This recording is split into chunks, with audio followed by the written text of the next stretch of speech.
started with our question and answer session.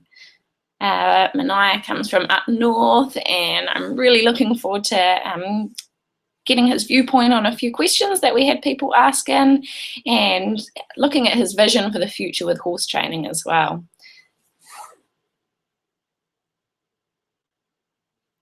Okay.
We're going. Awesome. Fantastic. Cool. Okie dokie. So thank you for getting on air today and having a chat with us. No, you're welcome. Fantastic. Okay, so we'll get straight to it. So Manaia, can you tell us just a little bit about you, your past with horses and what you're doing now? Yeah, so I've been around horses since I was quite a young fellow, about age 8. I kind of got into horses, and the community I was brought up in, Whangaruru, which is about 40 minutes north of Whangarei on the coast. It was a community where everyone kind of rode. It was just the thing to do. People either rode bikes or rode horses, and I chose the horse path. And, where we lived was quite remote, so to get access was either by boat, by walking, or by horse. So it was kind of born out of necessity that I rode, and pretty much I didn't had no one taught me. Friends would just say, just jump on and just ride, and the horses were really quiet and really well broken in, just through the amount of time that they're being ridden. Thinking back on it, the horses were very stiff and resistant, but they were safe. They'd been ridden day in, day out, so they were very safe. And so that's where I got my start. And I continued on riding, went through the pony club scene until kind of where I am now. It's kind of a bit of a jump. After high school, I went to boarding school in Hamilton, Temple View Church College. After that, I served the mission for my church.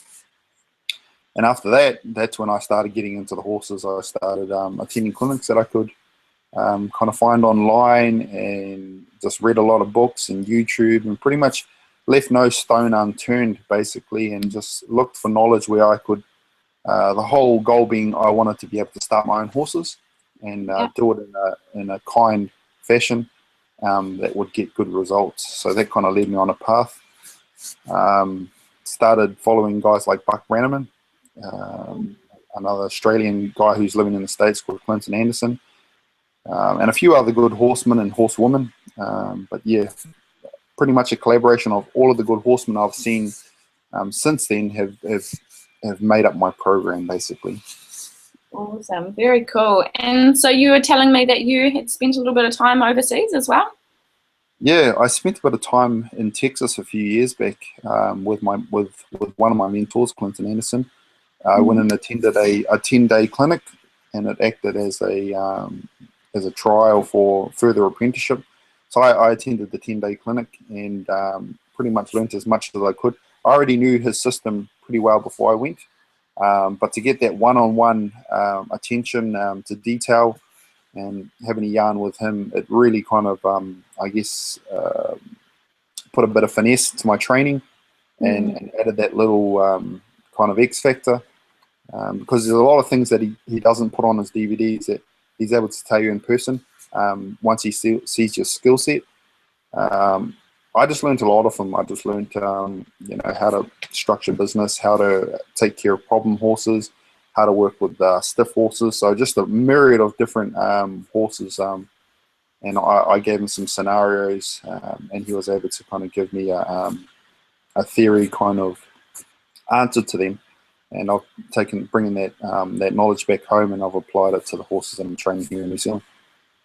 Fantastic. Yeah, that's really cool. I think the first time I saw you was at a Buck Brannaman clinic. It must have been about 3 or 4 years ago now, and I just remember seeing you hanging over the fence with bombarding Buck with questions. I think that was really cool because a lot of people are too afraid to let ego down and put themselves out there to ask those questions.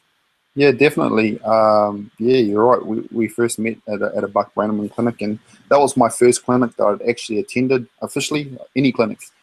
But I seemed to get on with Buck pretty good. I'd watched a few of his kind of videos, and I knew his system. But amazing horseman. A little saying I like to say is that you can tell the strength of a horseman by looking at their horse. And so every horse that I ever saw Buck ride, whether it be a green horse or a well-seasoned horse, was very soft and supple and obedient and respectful and quiet.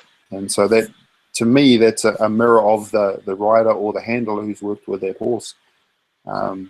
So Buck, you know, what he brings to the table, I think, is just a very confident, proficient rider, very much soft and very much dialed in, and it looks effortless, not only to him but to the horse. And so that's something. Every mentor that I look up to, I want to take something that I really like about their riding style, about their theory of training, and adopt it to myself and use that aspect to strengthen my own training. Because I can't be Buck, I can only be myself, but I can take that aspect of Buck's training that I admire and try and mimic that within my own training system and within my own character. So yeah, awesome trainer. Fantastic, very cool. Well, I thought we'll get right to it, and we've only got a few questions. So our first question that came in was, how would you manage a young horse that lays down while riding? I'll just go about it the same kind of way. In my training system, the first thing I build is obviously groundwork, respect. My theory of my training revolves around the mantra of, in order to gain a horse's respect, we as the handler or the rider, have to move the horse's feet forwards, backwards, left, and right. In other words, dictating how that horse moves his feet and where he moves his feet and at what speed he moves his feet.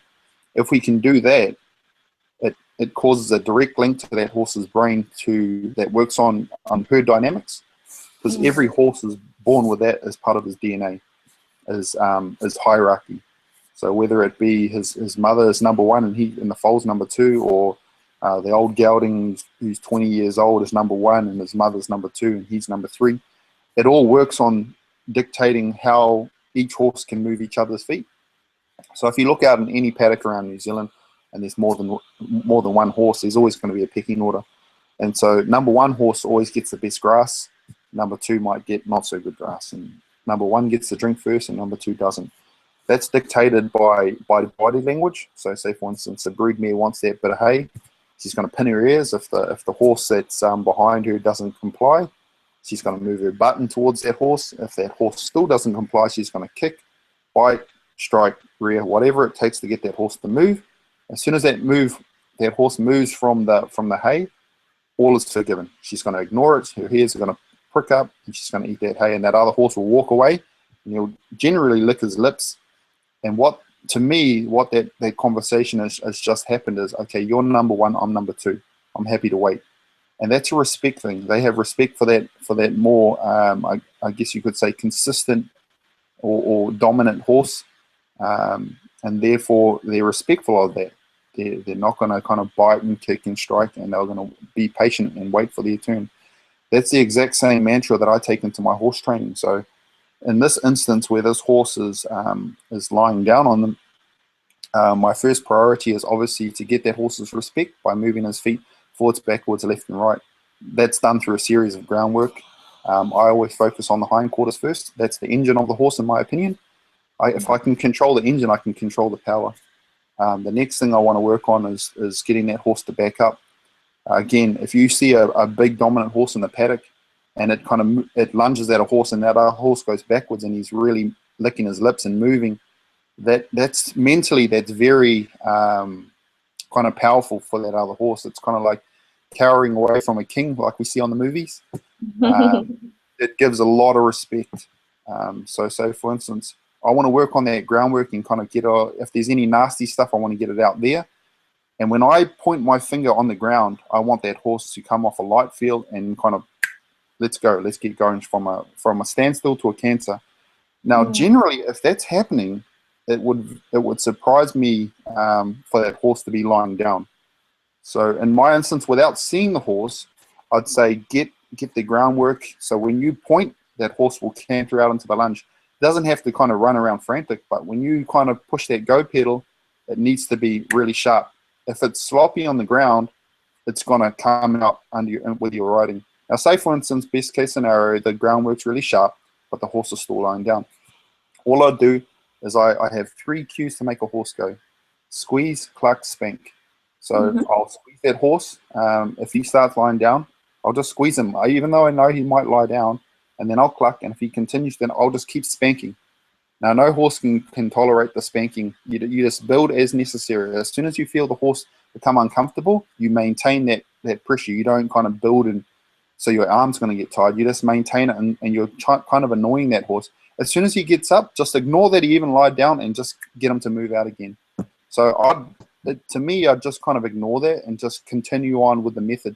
Just continue to suggest, ask, tell. As soon as he gets up and walks away, all is forgiven. Don't kind of get after him and say, hey, you shouldn't have lied down, I'm going to whip you now. You just gently squeeze and all is forgiven. So that's, I guess, in a roundabout way, Ellie, that's how I deal with that particular horse. Yeah, that's awesome. So going back to the start, making sure that you've got all your foundations in line, and if it's still happening, then making the wrong thing hard and the right thing easy. Exactly, yep, exactly. Yep. Cool, awesome. Thank you so much. Okay, so our next question came in. What would you do for a horse that is going through that nipping and biting stage? How would you deal with it so that it didn't become an issue? And I know a lot of people are worried about, that the horse might become head shy, but obviously they don't want to get bitten at the same time as well. Yeah, that's a really common question. For me, space is paramount for me. Horses understand the concept of space. So it would be like between me and you, Ali. If I came right up inside your face, right up in your grill, and I was kind of right up there, you'd feel pretty uncomfortable. And you wouldn't want me to do that. You'd say, hey, can you step away a little bit? Okay, that's fine back there. I feel comfortable with you back there.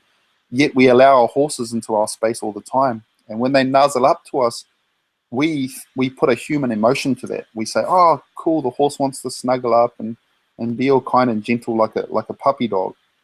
But a puppy dog and a horse are two different animals. They think totally different. A horse is a prey animal. They actually have a total way of thinking that is unique to the horse. So when a horse nuzzles up and kind of does this little like a nippy type of thing that you see coming in with foals, they're actually practicing dominance. If you see horses out on the paddock, a large portion of how they move other horses is by using their head and neck. You'll see them kind of just nudge another horse like a battering ram. They start that very young. So if you let that happen, if you misdiagnose that as cuteness and he wants to be with me, you're actually encouraging that long term. So that when he comes in and wants some grain and you kind of have a grain, he's just going to knock you out of the way with his head and neck, the things that he practiced as a foal or as a young horse or as an old horse.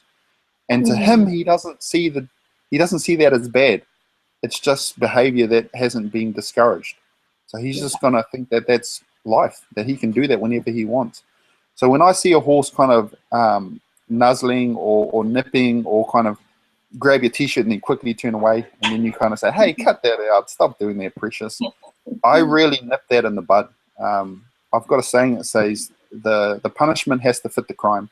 So if he's kind of just nibbling, I'll just kind of like, I won't look at the horse. I'll act like I didn't see him, and I'll just kind of like just tap him on the neck or something like that. If he continues to do it, again, I'm not being effective, so I have to firm up. You don't want to just kind of go out there and really kind of go barbaric on them, but you want to let them know right from the start that that's not acceptable. So I wouldn't let that happen, me personally. I'd nip it in the bud. Say, for instance, I was working with one of my foals the other day, and he went around to nip me, and I just firmly picked up on the halter and I said, no, that's not acceptable. And he didn't do it again. So if the horse continues to do it, the only answer is that we're being ineffective. So again, we might have to firm up, or we might have to do something different. But if it keeps on coming back, we're not being effective to root that thing out. But yeah, if the horse was biting, you said, nibbling or biting. If it was like a dangerous bite, then I'd just go ahead and I'd really give it I'll give it a firm whack, either with my palm, with the training stick, with a really big bump on the halter. You have to do something for that horse to ask himself, what do I have to do for that never ever to happen again? Because if he has this conversation, oh, that wasn't too bad, I think I can get away with that again. He's gonna practice it. And when horses practice things, they become good at it. So yeah, for my personal opinion, I'd really be firm about it and just nip it in the bud, and it will never ever return. I guess we see that happening out in the paddock as well. There's always that cheeky young horse that's pushing the boundaries with the other horses, and they're kind of, you know, coming at them all the time, and they don't put it up with it for too long before that older horse sorts things out. Yeah, definitely, Ali, you hit it on the bud. We as humans, we want to say, well, no, I don't want to be cruel to my horse. I don't want to get after him. He's only young. He's only this. We've got all these excuses. When you turn that horse out with other horses, it's just black and white. There's no fluff there. That other horse will, if he tries to bite him, he's just going to reach around and just kick him. And he won't even take a second glance. He'll just kick him, and that other horse will learn immediately he cannot do that with that particular horse. So I mimic the same language that a horse thoroughly understands out in nature, and I just mimic it, and it works really, really well for me. Yeah, that's great. Awesome. Okie dokie. So our next question was, what do you consider a started horse? To me, a started horse is a horse that has a solid foundation, regardless of discipline, whether it be Western, English, show jumping, dressage, hacking horse, trekking horse, plough horse. They all come under as, is it quiet? Is it safe? Is it obedient? And is it willing? If I can get those ingredients to be part of any horse, I think it is started. But it's pretty much a solid foundation. And what do I mean by a solid foundation? I mean, can that horse do all of the groundwork? So when I talk about groundwork, I'm saying, can I yield his hindquarters or move his backside left and right with just a suggestion? So when I say suggestion, I'm meaning when I look at the hindquarters, will it swing left or will it swing right? When I move pressure with my little finger towards its head and neck, can I dictate where its shoulders move? When I pick up lightly on the halter, will that horse back softly? So once all my groundwork's established, basically, if I can move the feet forwards, backwards, left and right off a suggestion and with lightness and softness, then I've got half the puzzle already kind of put together. The riding part of things is I want a really good gas pedal. So a lot of the problems that we hear, Ali, as trainers, is that Manaia, my horse won't go, Manaia, my horse won't stop, or Manaia, my horse won't go the speed I want to go. So they want to trot with their friends down the beach. And then their horse all of a sudden says, you know what, I want to gallop. And they say, no, I want to trot with my friends. I don't want to leave them behind. Yet they haven't got that foundation in place. The horse isn't experienced enough to just feel comfortable within that gait. He feels the need to either gallop because he's anxious, or if we flip that coin, if we're riding a kind of a big, overweight kind of Clydesdale cross that wants to kind of get fat on grass, again, everyone else wants to canter. He doesn't want to. He wants to trot. And when we get after him, he kind of kicks his feet up. We don't want that either. We want our woe and our go to be the same. So how we go about doing that is in terms of my training program, I work on a gas pedal and a brake. That's all I work on for the first 10 days of a horse's kind of ridden work. So for 7 days, I do nothing but groundwork. I don't jump on the horse. I might put a saddle and a bridle on and get them associated with those things. But day 8 is when I actually mount up on the horse. And even then, I've got a helper to help me. And once day 10 starts, for 10 straight days, I just work on a gas pedal and a brake. So I'll squeeze that horse gently. That means, can you please go forward? If he doesn't comply, I'll cluck and I'll continue to squeeze. If he ignores me, I'll continue to squeeze, continue to cluck, and continue to spank. And as soon as I get movement, I take my feet off and we're best friends. And once I can get that going at a walk, trot, and a canter, and when I sit, when I talk about seat, I kind of blow out and get deep in the saddle. When that horse will come back to me, meaning stop without the reins, that's what I'm kind of looking for. It takes a while for a horse to kind of get good at these things, but I'll always follow that up with a one-rein stop, or in the horse world we call that lateral flexion. And that just reminds that horse to stay soft. So I'm looking for me being able to walk, trot, and canter on a loose rein, and when I sit deep for 2 seconds and pick up on that rein with 2 fingers, that horse should come back and flex lightly and stop. Once I've got that going, then I want the horse to be able to cruise around anywhere he wants to go. I don't steer a horse for the first kind of 10 days. They can go wherever they want. If it gets dangerous, obviously I'm going to shut them down, or if they're going to run somewhere, I will steer them. But it's very minimal, because the more you steer a horse, the more you shut them down. A lot of green horses, people want to steer them left and right and put the gas pedal on. It's too much for a young horse, in my opinion. I want to Mm-hmm. work on just the gas pedal and let him free up. He can run wherever he wants. I'm in a confined area, so I'm safe. Yeah. And then I work on just gait, getting him experience, getting him really solid in the gait. So in my training program, I get the horse to walk for 10 minutes, and my goal is for them not to stop and not to break gait, meaning not to increase in speed to a trot or canter. And then eventually the trot, I want that good at 10 minutes without anything. I can wave my hands around and all that horse will do is trot. And then again at the canter. And then I work on yielding that horse's hindquarters, yielding that horse's shoulders, having that horse stop with 2 reins. Obviously, we can't pick up on 1 rein for the rest of that horse's life. But when I pick up on horses on 2 reins, a lot of people just want the horse to stop. For me, that's not good enough. I want that horse to not only stop, but be soft in the face as I stop. So he might stop really stiff. I'm just going to wait there, and as soon as I feel his face go soft, I'm going to let him go. Once I've built that, then I'll build the backup.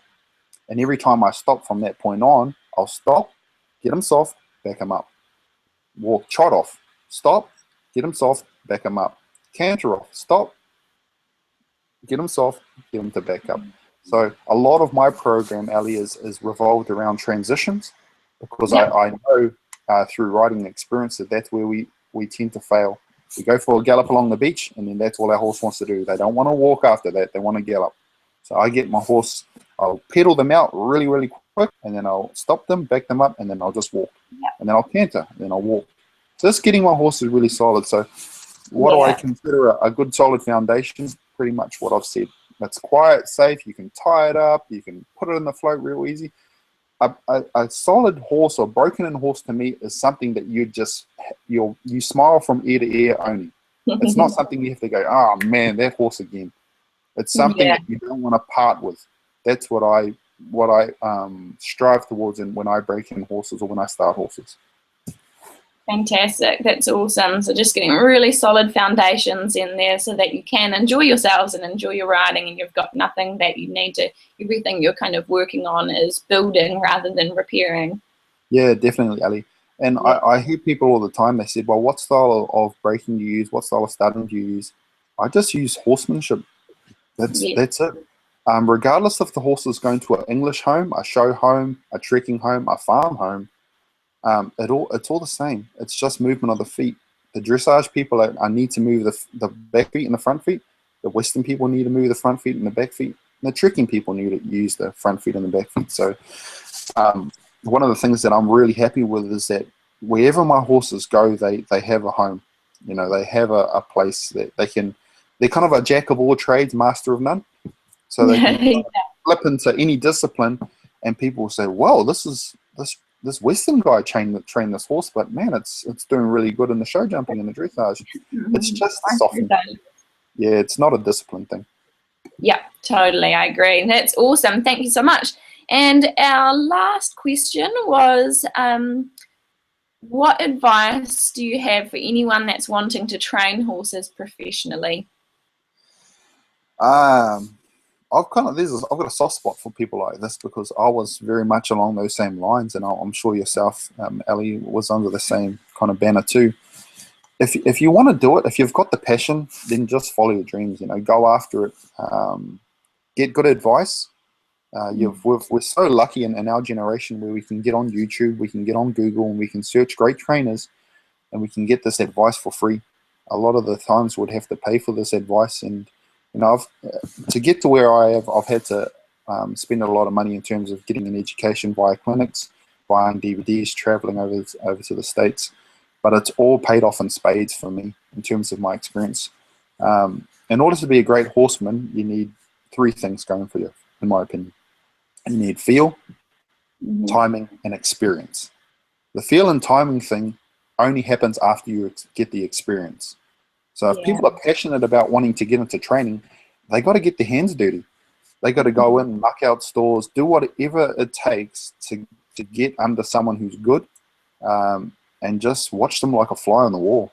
You know, if they lift the left hand, you lift the left hand, and you just look for people that your character aligns with, that your standards align with, that your riding approach aligns with. It's no use following someone who you don't aspire to be like. You know what I mean? Yeah. Like there's great trainers like my favorite rider in the world is Pedro Torres, a Portuguese working equitation rider. Yet you see me riding in the Wade saddle at a Western thing. It doesn't mean anything. It means that I love his style of riding, his posture, the way he rides a horse, and so that's something that I'm always striving to be like, is ride like him and have horses like him. In terms of the training, being effective trainer, Clinton Anderson, I believe, in my personal opinion, that he is one of the greatest that I've seen in the flesh in terms of transforming horses from what we would consider problematic, pretty much horses with human issues, into willing partners through a series of exercises. Again, Buck, very inspiring, awesome way of teaching people, a very calm and collected mannerism that he uses while he teaches, and just a very soft horse. That the silhouette of his horses are really, really nice. So again, people who are wanting to get into horses, just ask. You know, we've got Facebook. They can private message. They can say, you know, can I have a bit of advice and things like that. But do whatever it takes to get basically. Yeah. I think one of the biggest things I learned was, like you say, not being afraid to ask. I got really good at turning up on people's doorsteps and and asking them if I could ride their horses or watch them ride their horses as well. Yeah. And I think a really neat thing Buck said to me was, I said to him that I wanted to be like him one day, and he said, well, go out and find somebody good to follow and ride as many horses as you can. Yeah. So that's what I went out and did. Yeah, no, definitely, Ali. And you hit it on the head. Is that experience can't be bought. Money can't buy that. You have to go out and earn it. And you know, a lot of the horses that have turned up to me have been really difficult horses, and I've seen that as a learning experience for me. I wouldn't encourage that for young kind of people wanting to get into the industry and do this as a career path. You know, cut your teeth on easier horses, and as your confidence builds, you know, you might get that 3-year-old that's unstarted. When you can kind of get that, then you might get the problem horse. But set yourself up for success, not failure. All it takes is one good strike or one good kick in the wrong area, and your confidence can really be killed. So make sure you're getting sound advice. Be open-minded. As a trainer, I don't have one set system that's set in stone. If I see someone doing something better, if I showed up to one of your clinics, Ali, and you were doing something like the way you flex the horse, and I liked it, and I said, man, I'd throw out the way I flex and I'd adopt yours. So my system's always evolving according to what I see, and I'm according to how. I've got a few things, and it might come in handy to those who view this video, is that everything that is part of my training program has to go through a sieve, if you may. It has to be first. I've got priorities, and the first priority is I have to be safe. Me as the trainer, you know, I can't train the horse if I'm dead, so I got to stay safe. The second thing is I want my horse to be safe. Once those two things, I want the horse to learn something. And then I want him to retain it the next day. And the fifth one is I want it to happen in a relatively short amount of time. Again, I can't dictate how quick that horse is going to learn, but I don't want to use a technique that's going to take me 5 hours to get a horse in a float. Everything to me is about time. And you get that from being a horse trainer. We all aspire to be horsemen. But with me as doing this as a career path, I've got horses that need to be started. So in order to put money on my table, to provide for my family, I have to do it in a short amount of time. And so I take the time it takes. But if you say, well, I'll take all the time it takes, and you give yourself an 8-hour buffer, I find that your work actually gets sloppier. But if you have okay, I've got 1 hour to train my horse, I'm going to be effective. You go out there and you do the best you can within that one time. So it's more quality than quantity. It's funny. So, I agree. I think even those, like a 10-minute training session can do a lot more wonders than spending 2 hours out there. Yeah, definitely. Yeah. Awesome. Well, that is super cool. I've really enjoyed talking with you this morning and getting to know you and your methods and answering some questions for our people. So Cool. I look forward to connecting again in the future. And yeah, thank you so much. No, thank you, Ellie. And just you know, on a closing note, I see I've watched some of your stuff on your website and on your Facebook page, and you know, kudos to you for following your passion too. I think we're very like-minded in that aspect, as we're both young horsemen and horsewomen that are aspiring to help not only horses but help riders and in New Zealand. And I think we're both kind of very blessed in terms of we can do something we're passionate about and still provide for our families or put a paycheck on the table. So yeah, kudos to you, Ellie. Cheers. Thank you very much. I really appreciate that, and I look forward to growing the horsemanship scene in New Zealand, helping more horses and more people. That's right. Cheers. Thanks, Manaia. Yeah, you're welcome. Bye. Bye.